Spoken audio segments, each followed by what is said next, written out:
Иногда мне кажется, что я самый хрупкий в мире человек. Но я умею пить чай, а вот кошка греется на солнышке, а я просто хочу лежать. Вот бы весь день состоял из таких задач, как отбрасывать тень 2 часа, отражаться в воде час, разглядывать цветы,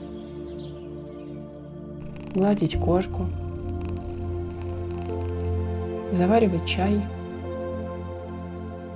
Не получается. Быть другом себе в дни поражений совсем не получается. Надо научиться. Что нужно человеку? Чтобы солнце светило. Дождь тоже пойдет, но лучше пореже. И тогда, когда не нужно никуда выходить. Еще нужно, чтобы утром было молоко для кофе и хотя бы одна пара чистых одинаковых носков. Чтобы были силы разбирать сушилку с чистым бельем, менять постельное, мыть посуду и хотя бы пару раз в год окна. Еще было бы неплохо иметь выходные и отпуск, когда никто не дергает. И еще человеку нужен он сам, особенно в непростые времена. А если у человека есть он сам, то все остальное он может легко раздобыть. Почему в мае становится холодно на неделю? Знаете эту примету, что если холодно, значит черемуха цветет. И она реально цветет. И дело не в примете. Это на самом деле задумано природой, потому что черемуха не может распуститься в других условиях.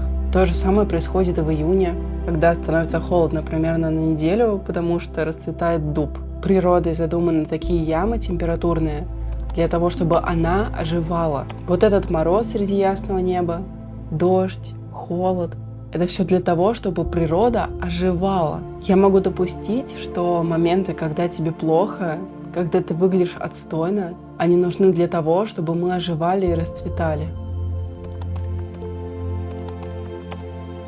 А что, если не все в жизни идет против тебя? А что, если дождь — это не причина остаться дома, а возможность замедлиться под шум дождя? А что, если ссоры — это не конец, а единственный способ наконец-то сказать то, что ты долго держал в себе, и быть услышанным? А что, если отсутствие работы — не откат назад, а момент, когда ты впервые честно смотришь на то, что ты делаешь, и понимаешь, что хочешь по-другому? А что, если не все в жизни идет против тебя, а что-то на самом деле для тебя? Не знаю, как живут другие, но если бы я не пыталась так думать, я бы, наверное, просто не выдержала. И, может быть, сейчас тебе тоже нужно было это услышать.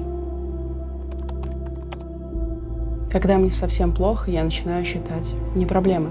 Я начинаю считать все, что у меня есть.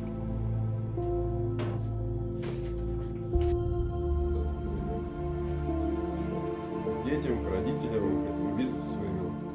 Мы по дороге на Донбай. Всем привет. Мы всех любим.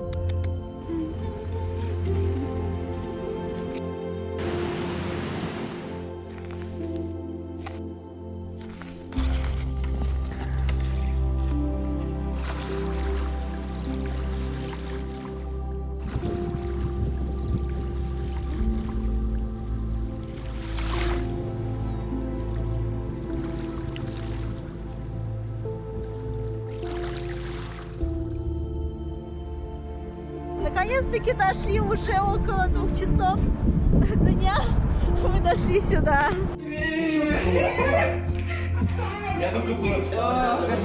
Девочки, я ж говорю, я ж говорю, май.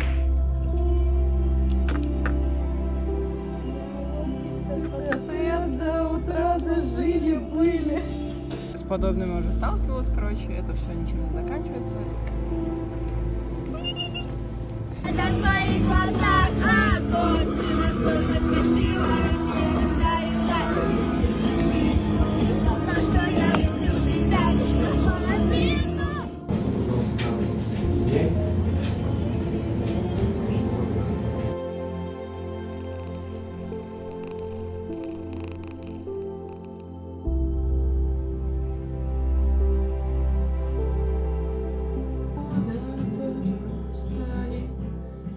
Иногда жизнь кажется огромной и страшной, а благодарность как маленький фонарик. Вот весь мой список. И знаешь, он постоянно растет.